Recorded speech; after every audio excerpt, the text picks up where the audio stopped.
바로 첫 번째 종목부터 들어가 볼 텐데 전화 연결해 보겠습니다. 네, 전장님 안녕하십니까?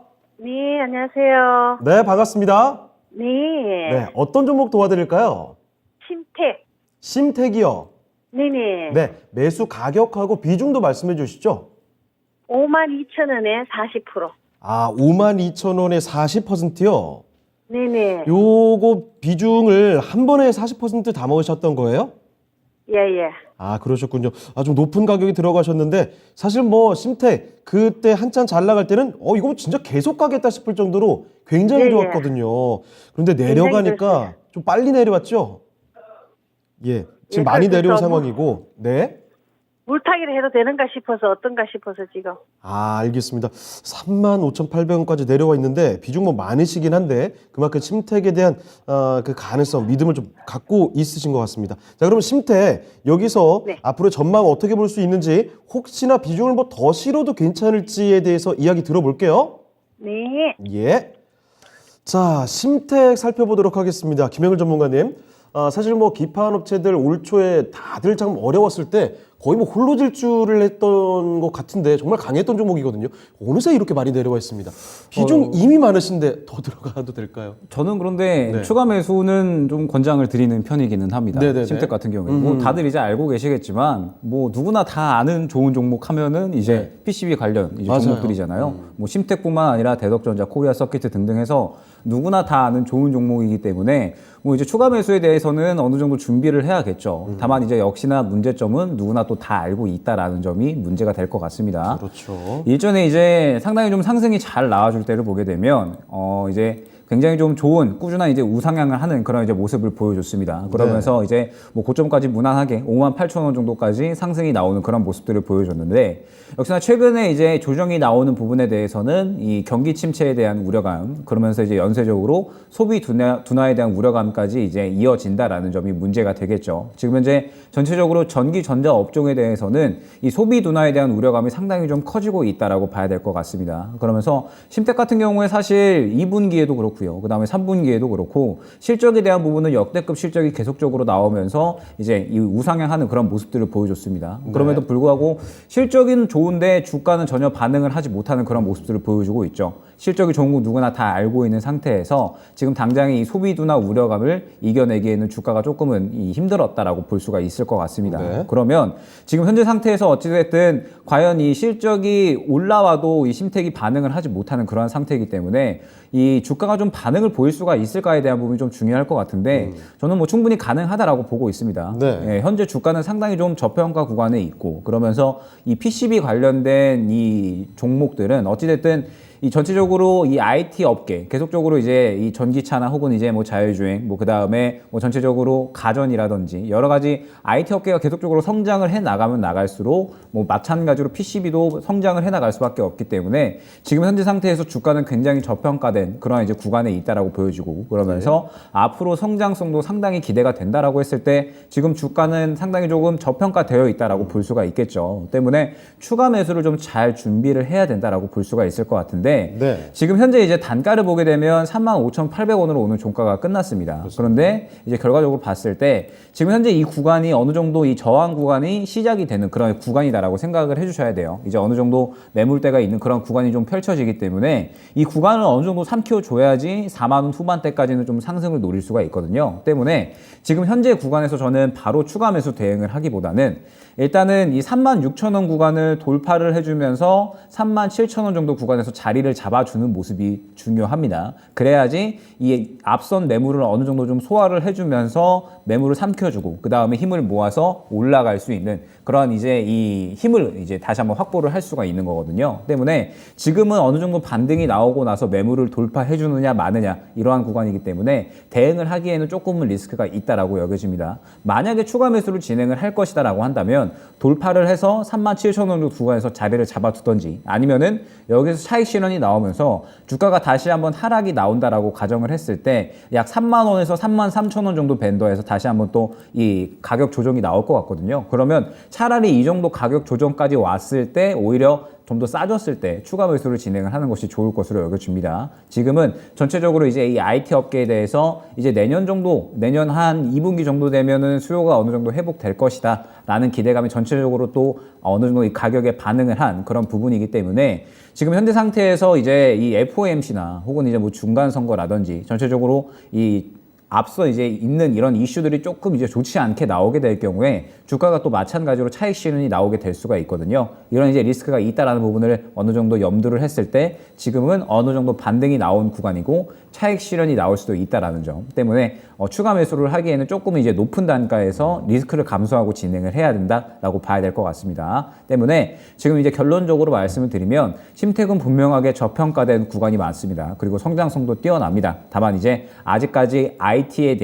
업종에 대한 수요는 회복이 되지 않았기 때문에 그러한 이제 이 수요가 회복되는 구간까지 어느 정도 좀 시간은 필요해 보입니다. 그러면서 이제 추가 매수를 굉장히 잘 준비를 하면 수익은 충분히 가지고 갈 수 있는 종목이다라고 판단이 됐는데 아직까지 이 추가 매수를 할 만한 타이밍은 아니다라는 점. 지금 추가 매수를 진행을 한다라고 하면 현재 단가를 돌파해서 오히려 이 매물대를 삼켜주는 구간이 출현을 하던지 아니면은 현재 구간에서 차익 실현이 나오면서 오히려 더 싼 구간이 나올 때까지 기다리던지 이 정도 이 두 가지 전략을 갖고 추가 매수를 준비를 해야 되는 시점이다라고 말씀을 드릴 수가 있을 것 같고 뭐 어찌됐든 누구나 다 아는 종목이라는 건 결과적으로는 굉장히 좀 좋은 기업이다라는 뜻이 되거든요. 조금의 이 시간의 여유를 가지고 추가 매수만 잘 준비를 하면 충분히 뭐 수익 만회를 떠나서 수익까지도 노려볼 수 있는 그런 종목이지 않을까 판단이 됩니다.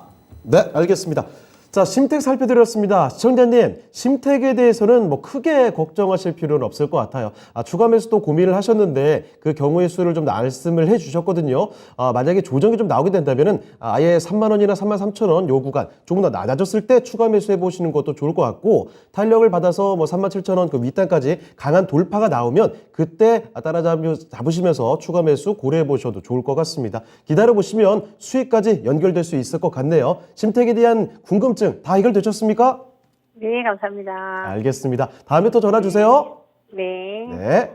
자, 이렇게 심택 살펴드렸습니다. 역시나 실적으로 참 잘 받쳐주는 이 PCB 기판 쪽 업체들 많이들 주목하고 계시죠. 많이 잘 갔다가 주가가 이렇게 급하게 좀 빠지다 보니까 걱정들 하실 텐데 크게 걱정할 종목군은 아닌 것 같습니다. 자, 심택 살펴드렸고요. 자, 두 번째 종목 진단으로 가보겠습니다. 어떤 종목인지 지금부터 알아보도록 하죠. 신은석 캐스터. 네, 유튜브를 통해서 들어온 종목 진단 만나보도록 하겠습니다. 그래그래님, 쓱닷컴, SSG닷컴이죠. 신세계 23만 원에 5% 들고 있는데 물렸다 그래요. 쓱닷컴 때문에 망했다 그래요. 라고 보내주셨네요. 최근에 좀 경기가 많이 안 좋죠. 고환율, 그리고 고물가, 그리고 고금리 이렇게 이른바 3고 시대로 최근에 시장을 부르고 있는데요. 신세계닷컴 최근에 유통주와 또 면세점주 많이 하락하면서 오늘도 좀 내려가는 흐름 보여주고 있습니다.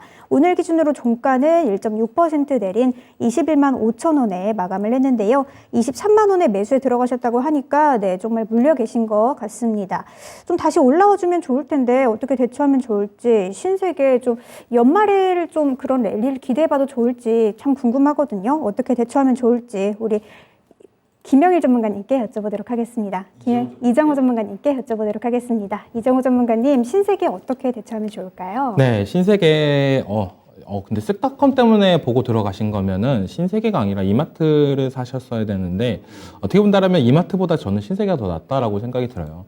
지금 어떻게 본다면 소비 심리나 이런 부분이 계속적으로 악화되면서 양극화 현상이 되게 많이 일어나는데 신세계 매출이나 이런 부분을 봤을 때는 약간 명품, 프리미엄이나 이쪽 전략을 잘 해놔가지고 이쪽으로는 어느 정도 탄탄하게 나오고 있다라고 저는 생각이 들고 있고 3분기 예상치 실적도 전년 대비 더 양호하게 나오고 있습니다.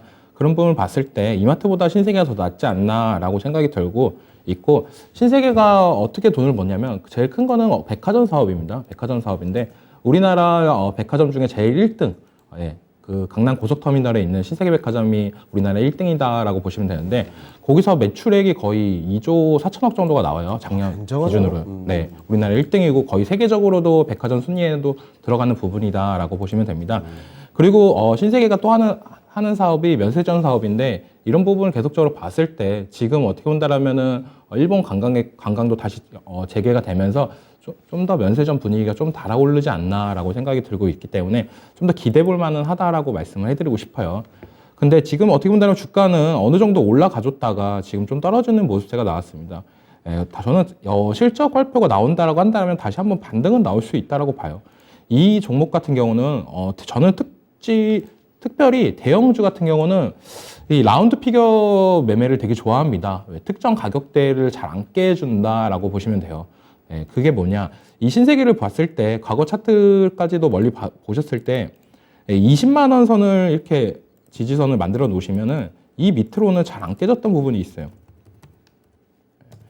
그 말은 20만 원 밑에서는 어느 정도, 20만 원 부근에서는 어떻게 본다라면 좋은 자리다라고 우리가 생각을 할 수가 있기 때문에 저는 지금 가격대에 조금 비싼 감은 있지만 비중 5%밖에 안 들어가는 부분이 있다라고 저는 생각이 들고 있기 때문에 저는 이 가격 직전 저점인 부분 25만 원 정도 이 가격대가 온다라고 한다라면은 저는 좀 더 긍정적으로 볼 수 있지 않나. 20만 5천 원 정도 이 가격대가 온다라고 한다면 긍정적으로 더 추가 매수를 할 수 있지 않나라고 저는 생각이 들고 있기 때문에 조금만 더 떨어져라. 그럼 내가 물량 더 실어서 수익으로 복수하겠다. 이런 전략으로 갖고 대응하시는 게 더 낫다라고 생각이 들고 있습니다.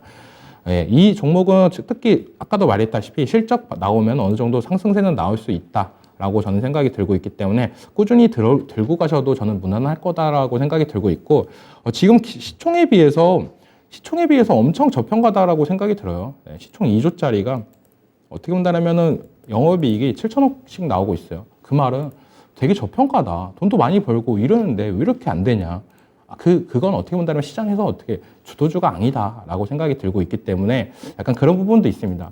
왜냐하면 쓱닷컴 같은 경우는 뭐 IPO 금액이 뭐 10조다, 뭐 8조다, 뭐 계속적으로 나오는데 걔네보다 얘네가 돈이 더 많이 벌어요. 근데 사람들은 성장성, 인터넷 사업이란 성장성 이런 부분이 더 매력적으로 미래가치 부과를 하기 때문에 더 올라가는 부분이지 실질적으로 돈을 벌고 있는 건 이런 회사다라고 보면 되고 계속적으로 내년에 경기 침체나 이런 부분이 더 진행이 된다라고 해도 저는 어떻게 본다면 제품의 양극 가용상 비싼 제품은 더 잘 팔리고 싼 제품은 더 잘 팔리고 약간 중간 부분이 없다. 근데 신세계 같은 경우는 프리미엄 전략으로 그 부분을 차지하고 있다라고 생각을 하고 있기 때문에 이번 연도보다 내년이 더 좋을 수 있다라고 생각이 들어서 20만 원 부근에서는 추가 매수를 하는 전략. 그 다음에 목표가는 한 25만 원 정도 잡고 대응을 하시면은 될 것 같다라고 말씀해드리고요. 근데 물론 내년까지 가져가야 된다는 말씀을 해드리고 싶습니다. 지금은 약간 어떻게 본다라면은 시장이 약간 변동성이나 이런 부분이 되게 많다라고 생각이 들어요. 그만큼 좀 위험한 부분이 있기 때문에 장기적인 종목은 약간 추천은 안 해드리지만 이 종목 같은 경우 지금 약간 물려 있는 부분 그리고 어느 정도 가격대가 지금 떨어진다라고 하면 추가 매수해서 내년까지 가지고 가는 전략도 유효하다라고 말씀을 해드리고 싶습니다. 네, 신세계 살펴드렸습니다. 실적과 함께 상승이 가능한 종목이다라고 해주셨으니까요. 이대로 보유를 해보시고요. 추가 매수도 가능할 것 같네요. 20만 원 정도가 되게 되면 그때는 추가 매수 가능 구간이라는 점 기억해 두시고 20만 원에 추가 매수해서 쭉 끌고 가시다 보면 내년까지는 봐야 되겠죠. 그러면 목표 주가 한 25만 원 정도 잡아보셔도 좋을 것 같습니다. 자, 이렇게 신세계 종목 진단 도와드렸습니다. 자, 그러면 그래그래님의 종목 봐드렸고요. 다음 종목으로 가보겠습니다. 신윤석 캐스터. 네, 유튜브를 통해서 들어온 종목 진단 만나보도록 하겠습니다. 물보라님, 라온피플 8,600원에 10% 들고 있는데 진단 가능할까요? 라고 보내주셨네요.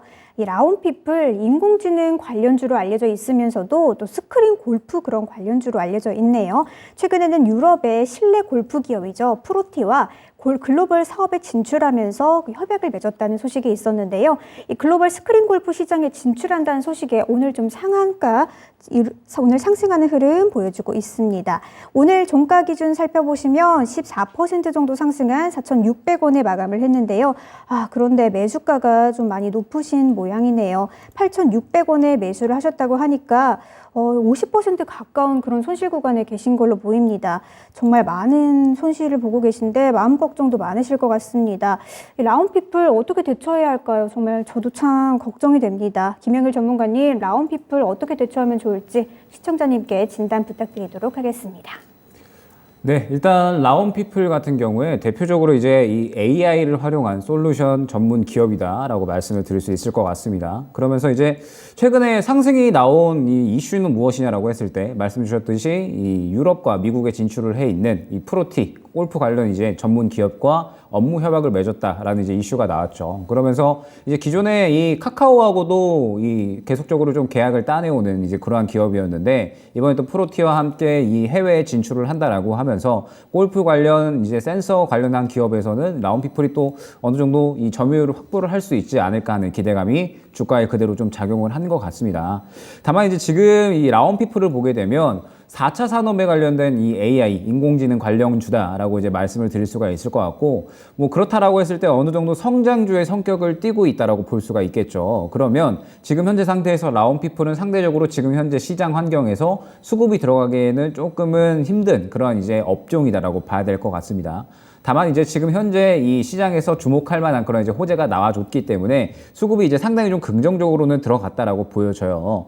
다만 이제 지금 현재 이 라운피플이 실적이 사실 이제 꾸준히 좀 좋지 않았었습니다. 계속적으로 좀 적자가 이어지다가 최근에 이제 어느 정도 좀 흑자가 나오는 그런 흐름들을 보여줬고, 지금 현재 이 흑자가 나오면서 프로티와 또 업무 협약을 통해서 더욱더 이 흑자의 폭을 좀 늘려 나갈 수 있을 것이다라는 그런 좀 기대감이 어느 정도 작용이 된 것 같은데, 지금 이제 라운피플은 보게 되면 일전에 이제 굉장히 좀 거래가 활발했었던 구간이 바로 이제 보이실 겁니다. 보게 되면 약 5,500원 구간부터 8,000원 정도 구간까지 굉장히 좀 거래가 이제 활발했었던 그런 이제 구간이 바로 확인이 되죠. 그러면서 이 구간에 이제 이 매물이 상당히 조금 두텁기 때문에 지금 이 구간은 어느 정도 돌파를 해줘야지 추가적인 상승이 가능하다라고 이제 말씀을 드릴 수가 있을 것 같습니다.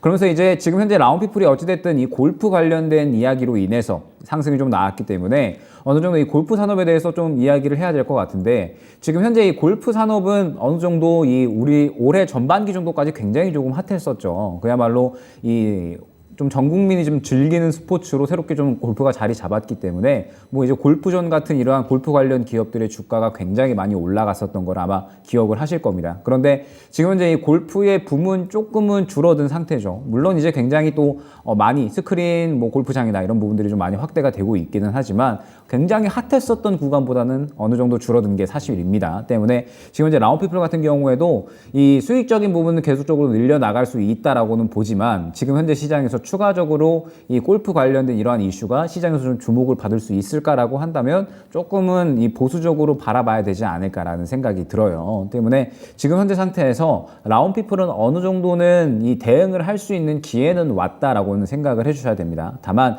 이러한 이 골프 이슈가 이 라운피플의 주가를 좀 강하게 끌어올려줄 수 있을 것인가에 대한 부분은 조금은 이제 퀘스천 마크를 갖고 가셔야 된다라는 점을 염두를 하시고 진행을 하셔야 된다라는 점을 안내를 드리면서, 지금 보게 되면 라운피플이 굉장히 조금 쭉 조정이 나오면서 역대급 이제 저점을 좀 만들었다가 그러다가 이제 오늘 상당히 좀 큰 거래량이 나왔습니다. 상장 이후에 이제 두 번째로 큰 그러한 거래량이 좀 나온 것 같은데, 어찌됐든 이 물량이 완전히 저는 다 털어냈다라고 보여지지는 않아요. 지금 현재 상태에서 아직까지 물량이 좀 살아있다라고 보고 있기는 하기 때문에 지금 현재 상태에서 주가는 조금 더 이제 탄력은 가능하다라는 점. 다만 이제 말씀드렸듯이 5,500원 구간의 매물대가 상당히 두텁습니다. 그러면서 지금 이제 오늘 보게 되면 5,100원 정도 구간에 60일선을 좀 부딪히고 그대로 좀 차익 실현이 나오는 윗꼬리를 그리는 모습이 나와줬죠. 지금 현재 상태에서 추가적인 탄력이 나오기 위해서는 역시나 이 5,500원 구간을 좀 강하게 뚫어주는 그런 모습들이 보여줬어야 되는데 아직까지 그러한 모습이 보이지 않았다라는 점. 이 5,100원 60일선을 맞고 떨어졌기 때문에 지금 이 5,100원 구간부터 저항 라인이 굉장히 조금 거세다라고 생각을 해주셔야 됩니다. 그러면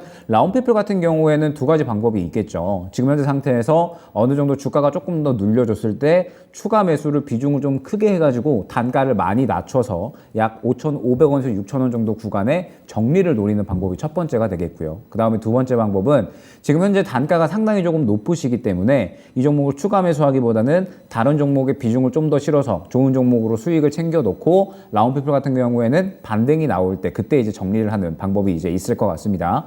지금 이제 라운피플은 앞서 말씀드렸듯이 물량이 아직 완전히 다 정리가 됐다라고 보이지는 않습니다. 오늘 이제 워낙에 강한 거래량이 들어갔기 때문에 이 거래량이 추가적으로 어느 정도 이 상승이 나오기 위한 그런 바탕이 될 것이다라고는 보여져요. 그러면은 상승이 나온다라고 했을 때 저는 5,500원 근처 구간까지는 다시 한번 재 탄력이 나올 수 있다라고 보여지거든요. 그러면 이제 앞서 말씀드렸듯이 두 가지 방법. 있고 지금 현재 구간에서 조금의 단가가 눌렸을 때 비중을 좀 크게 들어가서 단가를 많이 낮추고 그 다음에 이제 다음 매물대까지 상승이 나왔을 때 정리하는 방법. 그 다음에 지금 현재 두 번째 방법 이제 다른 종목으로 좀 수익을 챙겨놓고 라운드피플 같은 경우에는 반등 나오면 정리해야지라는 생각으로 가져가는 방법. 이렇게 두 가지가 있을 것 같은데 저는 라운드피플을 지금 현재 상태에서 큰 폭으로 추가 매수를 하기보다는 좀 다른 종목으로 운용을 하면서 반등이 나왔을 때 비중 축소하는 방법을 저는 추천을 드리고 싶습니다. 왜냐라고 했을 때 좋은 이슈가 나온 건 맞습니다. 다만 장기적으로 끌고 갈 만한 이슈다라고 보기에는 조금은 힘들 것 같고요. 그러면서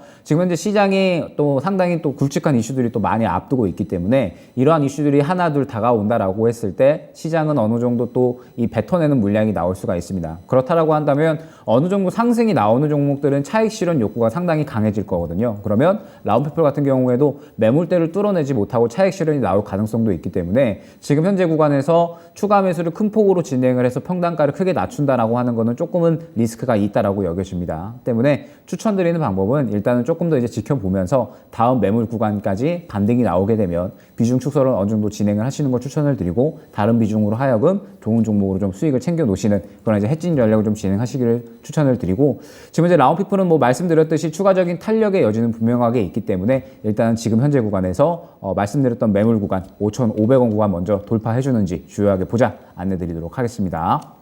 네, 라운드피플 살펴드렸습니다. 모처럼 오랜만에 좀 급등세, 거래량도 크게 들어오면서 좋은 분위기를 만들어냈는데 일단 좀 지켜봐야 될 것 같네요. 5,500원대 그 돌파가 나오는지 그 지점까지도 지켜볼 필요가 있을 것 같습니다.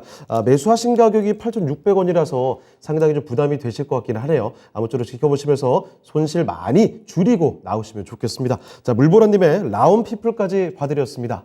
자, 그러면 또 다음 종목으로 가볼게요. 이번에는 전화 연결을 해보겠습니다. 네, 천장님 안녕하십니까?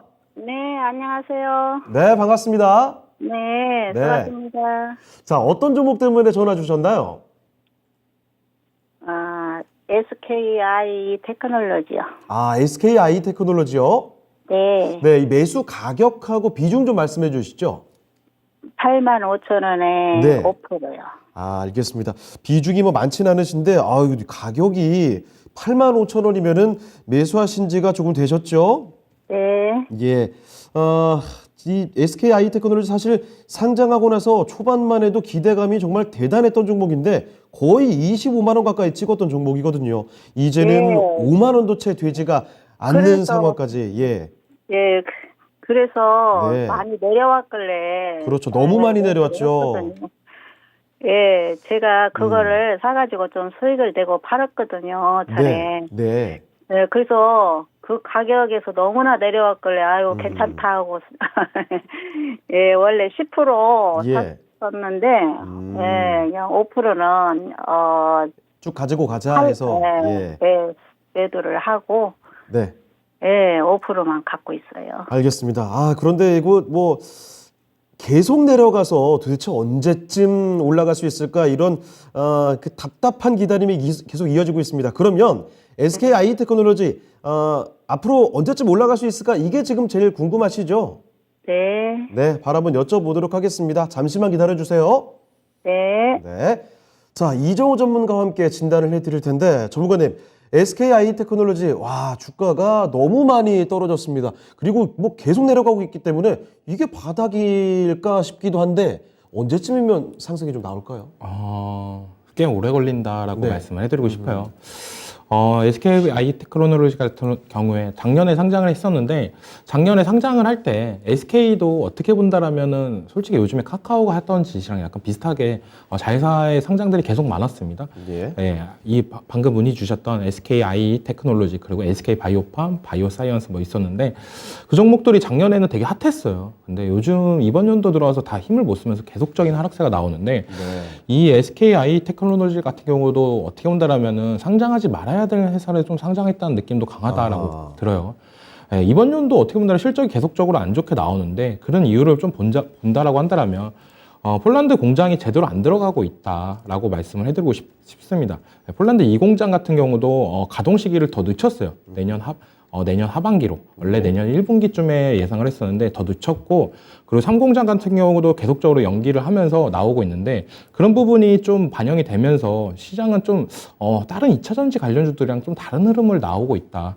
다른 데는 바빠가지고 지금 공장 증설하기 바쁜데 얘네는 공장 증설도 느려지고 약간 이런 부분이 계속적으로 나오고 실적은 실적대로 안 좋아지고 약간 이런 부분이 좀 안 좋다라고 말씀을 해드리고 싶은데 이 종목으로 수익을 봤을 때 경험을 보자면은 뭐 작년 경험이 제일 크다라고 봐요. 저는 이때나 이때 부분 아니면 이때 부분이라고 보는데 이때까지만 해도 어떻게 본다라면은 이때는 시장이 주도주였습니다. 네, SK만 들고 있으면서 잘 갔어요, 다. 네. 네, 진짜 잘 갔어요. 어떻게 본다면 되게 잘 갔던 대형주 중에 하나다라고 해드리고 싶은데 이렇게 계속적으로 떨어지는 이유는 바로 실적입니다. 네, 찍혀주지가 않아요. 다른 2차 전지 관련주들은 성장하는데 얘는 왜 상장한 이유를 보여주지 못하고 있습니다, 지금. 좀 약간 그런 부분이 좀 안타깝다라고 생각이 들고 있고 저는 어떻게 본다면 진입 시점도 되게 괜찮은 시점에 들어가지 않았나. 이때 7월달, 뭐 8월달 이때만 들어갔어도 이때 거의 어떻게 본다면 시장에서 2차 전지 관련주들의 약간 꿈틀거리는 모습세가 있었는데 다른 관련주들은 다 올라갔는데 하필 이 종목은 떨어지니까 어떻게 본다면은 전화 주신 분도 되게 답답한 마음에 연락을 주신 것 같아요. 네. 저는 이 종목 같은 경우는 진짜 지금은 어떻게 보면 손절자리는 아닙니다. 지금 많이 떨어지기도 했고 어느 정도 반등세도 나올 거다라고 보고 있는데 그건 물론 기술적 반등으로 나올 거예요. 실적이나 이런 부분도 계속적으로 안 좋게 나온다고 한다면 예. 내년부터는 좀 좋아질 수가 있습니다. 이번 연도 실적이 이렇게 안 좋아졌다라고 한다면 내년부터는 공장이나 이런 가동률이 계속적으로 올라간다고 한다면 실적은 이제 좋게 찍힐 수도 있습니다. 그런 부분을 좀 긍정적으로 바라보고 좀 접근하면은 한 1년에서 2년 정도 장기 투자로 보신다라면은 저는 좀 긍정적으로 볼 수는 있겠지만 지금 단기적인 접근으로는 참 별로다라고 말씀을 해드리고 싶어요. 지금은 이제 기술적인 반등 자리는 나올 부분입니다. 여기서 더 추가적인 하락이 나온다라고 해도 이 종목은 4만 원 밑으로는 안 떨어질 것 같다는 생각이 들고 있습니다.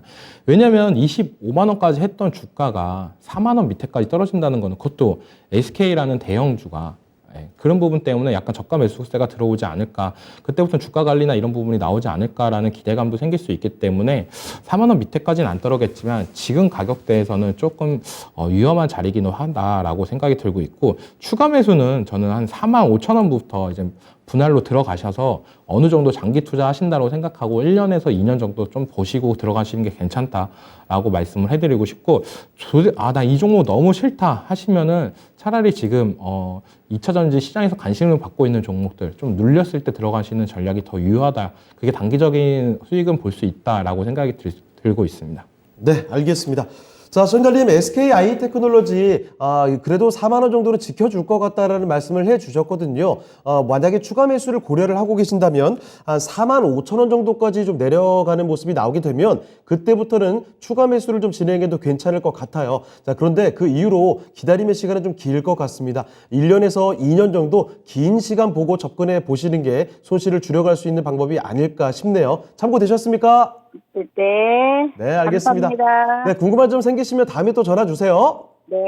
네. 자, 이렇게 전화 종목 진단을 해봤습니다. 이렇게 SK 아이테크놀로지 살펴드렸습니다. 주가가 처음에 상장할 때만 해도 그때 기대감이 굉장히 좋았는데 많이 빠졌죠. 계속 내려가기 때문에 답답하실 것 같습니다. 이런 종목들 굉장히 많거든요. 여러분의 종목들, 고민하고 계신 종목들 있으면 언제든지 전화 주시죠. 02-325-8200으로 전화 주시면 되겠습니다. 다시 한번 말씀드립니다. 02-325-8200으로 전화 꼭 남겨주세요. 자, 그러면 또 다음 종목 진단 이어가 볼게요. 자, 이번에는 유튜브에서 좀 골라본 종목이 있는데요. 몬트리올의 아들님께서 보내주신 종목이네요.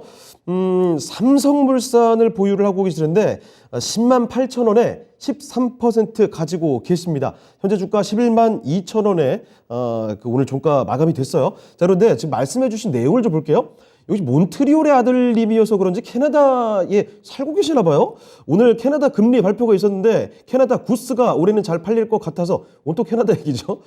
수입하는 삼성물산 들어갔습니다. 올해 강추위 예상하는데 괜찮을런지요? 라고 말씀을 해주셨거든요.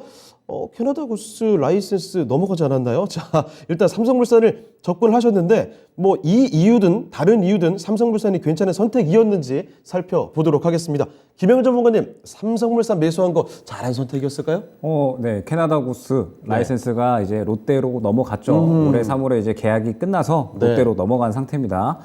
그래도 괜찮습니다. 어찌됐든 뭐로 가도 서울만 가면 된다고. 예. 지금 구간에서 어찌됐든 수익 중이시고요. 그러면서 삼성물산의 이 계속적으로 이 수익성도 좋아지고 있는 그러한 상태이기 때문에 어찌됐든 지금 현재 수익 중이신 상태라 이제 좀 목표가만 어느 정도 좀 정하면 될 것 같습니다. 네. 다음부터 이제 이 종목들에 대해서 잘 살펴보고 들어가시면 되는 겁니다. 네. 자, 그러면서 이제 삼성물산이 최근에 이제 이 건설 부분에 대한 수익성이 좀 상당히 좋아지고 있어요. 지금 현재 이 건설 업황이 사실 좋지가 않죠. 부동산 침체, 그 다음에 뭐 지금 현재 이 글로벌적인 경기 둔화 이런 부분들에 대해서 계속적으로 이 건설 업황은 좋지 않은데도 불구하고 삼성물산은 오히려 건설 부분에서 호조를 보여주고 있습니다. 역시나 이제 이 해외향 수주가 계속적으로 좀 증가를 하는 부분에 대해서 상당히 또 크게 수혜를 받았다라고 볼 수가 있을 것 같고, 그러면서 이제 상당히 좋은 호실적을 좀 나타냈다라고 볼 수가 있을 것 같습니다. 그러면서 뭐 지금 현재 뭐 건설뿐만 아니라 뭐 패션 부분도 그렇고요. 전체적으로 상사를 제외하고는 굉장히 좀 실적이 잘 나오고 있는 상태예요. 때문에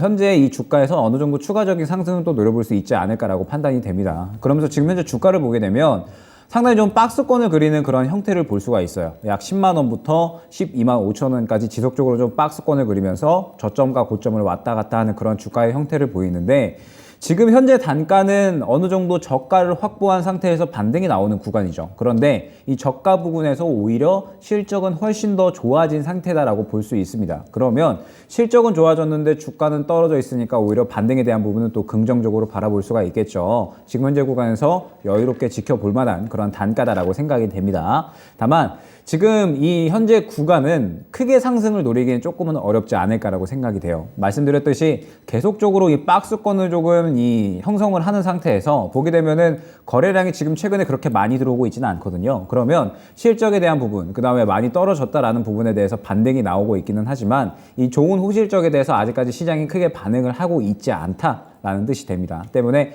드라마틱한 급등을 기대하기보다는 지금 현재 상태에서는 우상향적인 그런 이제 상승을 좀 기대를 해야 될 것 같고, 그러면서 이 매물대 구간을 1차, 2차로 어느 정도 설정을 해서 만약에 그 매물 구간을 뚫어주지 못한다라고 하면 어느 정도 수익 정리를 한 다음에 다음 종목으로 교체를 하는 그런 순환 전략이 중요할 것 같습니다. 지금 보게 되면 약 11만 5천 원 구간에 61선과 121선이 겹쳐 있습니다. 그러면서 매물 구간이 두터운 구간이 바로 또 확인이 되죠. 지금 현재 이 11만 5천 원 구간을 돌파를 해주어야 추가적으로 또 박스권 고점까지 노려볼 수 있다라는 뜻이 될 겁니다. 그러면 지금 현재 1차 목표가는 11만 5천 원으로 정할 수가 있겠죠.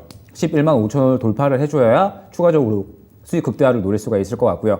만약에 11만 5천 원을 뚫어주지 못한다라고 했을 때에는 마찬가지로 차익 실현이 나오면서 다시 한번 이제 저점을 확인하러 가는 그런 이제 조정이 나올 수가 있습니다. 때문에 삼성물산 같은 경우에는 너무 길게 보기보다는 이제 뭐 시청자님께서도 뭐 옷이 잘 팔릴 것 같다라는 그런 이제 어느 정도 테마적인 성격으로 이제 들어가셨다라고 생각이 돼요. 계절이 이제 앞으로 굉장히 좀 추워질 것으로 이제 보여지고, 저도 이제 뭐 겨울옷을 다 꺼냈는데 네, 이러한 부분들을 봤을 때 지금 현재 삼성물산 같은 경우에는 추가적인 주가에 대한 긍정적인 탄력은 기대할 만하다. 다만 지금 현재 시장에서 굉장히 주목받는다라고 보기에는 보기 어려우니까 지금 현재 구간에서 1차 목표가, 2차 목표가 확실하게 지정을 해서 1차 목표가 11만 5천 원을 돌파를 해준다라고 했을 때에는 수익 극대화를 노리고요. 만약에 돌파를 해주지 못한다라고 하면 차익 실현한 다음에 다른 종목으로 교체하는 것을 노려보자, 이렇게 안내드리도록 하겠습니다.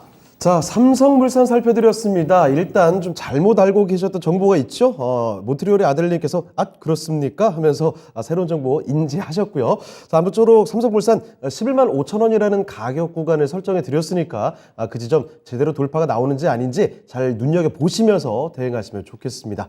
자, 이렇게 몬트리올의 아들님의 삼성물산까지 봐드렸고요. 다음 종목 진단 또 가보죠. 자, 이번에는 유튜브 리루님께서 보내주신 종목이네요. 닉네임이 상당히 좀 귀엽습니다.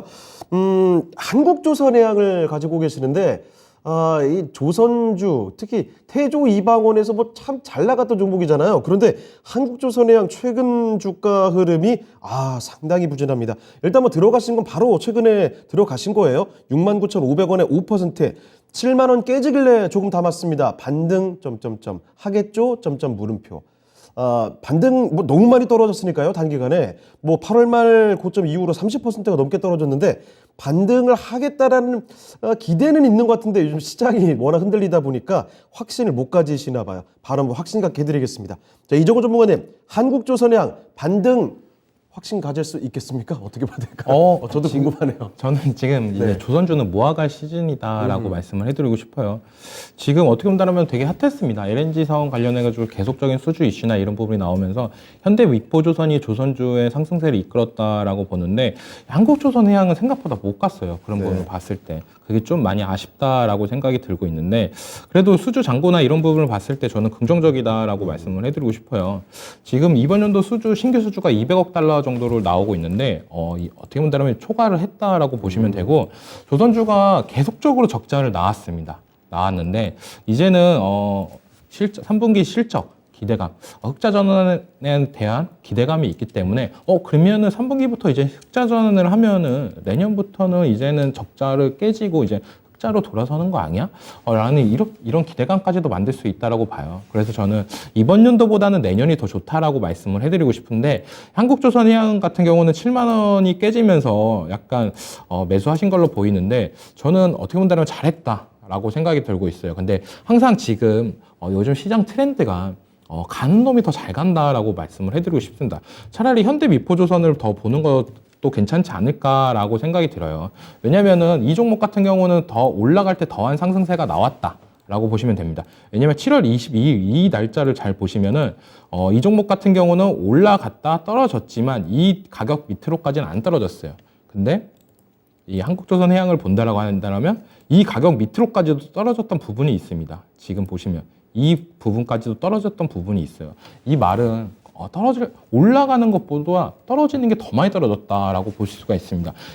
그 말은 좀 분위기가 좀 바뀔 수도 있다라는 거예요. 그러니까 올라갈 때 우리가 흔히 알고 있던 종목들의 파급력이 더 세지 더 떨어져 있던 종목들이 더 올라가지는 않아요. 왜냐하면 사람들이 수익을 봤던 기억이나 이런 부분이 더 강하기 때문에 더 그 종목으로 더 수급이 더 쏠릴 수밖에 없다라고 생각이 들고 있기 때문에 저는 한국조선해양도 지금 충분히 괜찮지만 여기서 조금 더 떨어진다라고 한다면 저는 현대미포조선으로 조금 더 그쪽으로 추가 매수를 하는 전략이 낫지 않을까라고 생각이 들고 있습니다. 굳이 한 종목에다가 비중을 많이 싣고 들어가는 게 아니라 섹터로 정해서 난 조선 섹터에 10%를 담을래. 난 한국조선해양에 10%를 담을래. 이런 것보다는 차라리 조선 섹터에 10%를 담을래 하는 전략으로 한국조선해양에 5% 정도 지금 들어갔으니까 조금 더 하락세가 나온다라고 한다면 이 종목 말고 현대미포조선으로 그 종목으로 5% 정도를 더 물량을 실으는 게 낫지 않나라고 말씀을 해드리고 싶습니다. 지금은 어떻게 본다면 공포에 산 겁니다. 공포에. 지금 왜냐면 박스권을 깨졌어요. 박스권을 깨지면서 이 지켜줬던 자리를 깨지면서 지금 공포감에 산 겁니다. 근데 여기서도 공포감에 사서 올라갔다가 다시 재차 떨어졌던 모습세가 나왔어요. 이 말은 조금 더 하락세가 나올 수도 있는 부분이 강하다라고 저는 느끼고 있기 때문에 이 종목보다는 요 시장의 대세였던 현대미포조선을 나중에 추가 매수를 하자라고 말씀을 해드리고 싶고 현대미포조선 같은 경우는 저는 9만 원을 깨지면 이때부터 조금 더 매수 구간이 되지 않을까라고 생각이 들고 있기 때문에 9만 원을 깨지는 시점 이때부터 조금 더 모아가는 전략이 낫지 않을까라고 생각이 들어요. 이 현대미포조선도 어떻게 본다면 계속된 박스권을 만들어 줬습니다.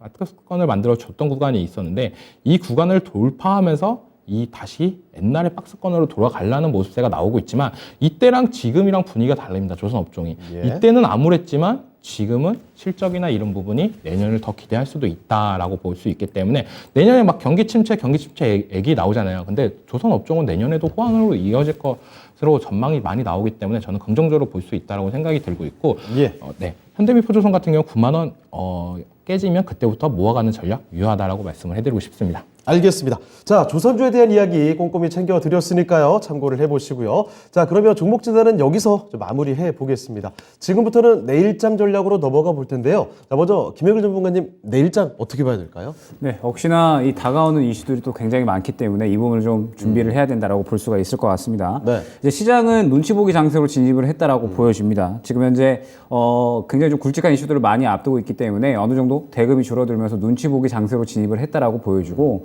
이 부분을 좀 그냥 놓쳐가기보다는 어느 정도 이 포트 재정비 구간으로 활용할 필요가 있다라고 보여집니다. 앞으로 다가올 이슈들을 준비하는 그러한 시기로 활용을 하면서 이제 역시나 이번 FOMC에서는 0.75% 추가적으로 또 자이언트 스텝이 또 어느 정도 예상이 되고 있죠. 때문에 이 부분을 이제 지나치고 파월 의장이 과연 이 추가적인 코멘트를 어떻게 하느냐, 매파적이냐 혹은 이제 비둘기적이냐에 따라서 시장의 방향성이 조금은 나뉠 것 같습니다. 때문에 지금 현재 이 FOMC에 대해서는 파월 의장의 포지션을 좀 중요하게 봐야 된다라고 볼 수 있을 것 같고 그러면서 뭐 FOMC뿐만 아닙니다. FOMC 이후에 추가적으로 이제 중간 선거라든지 혹은 또 12월 FOMC까지 계속적으로 여러 가지 일정들이 있기 때문에 이러한 여러 가지 일정들이 있는 이상 우리는 또 계속적으로 이 종목들을 잘 골라가는 선별적인 매매가 필요하다라는 점 안내드리면서 내일장 공략 안내드리도록 하겠습니다. 네.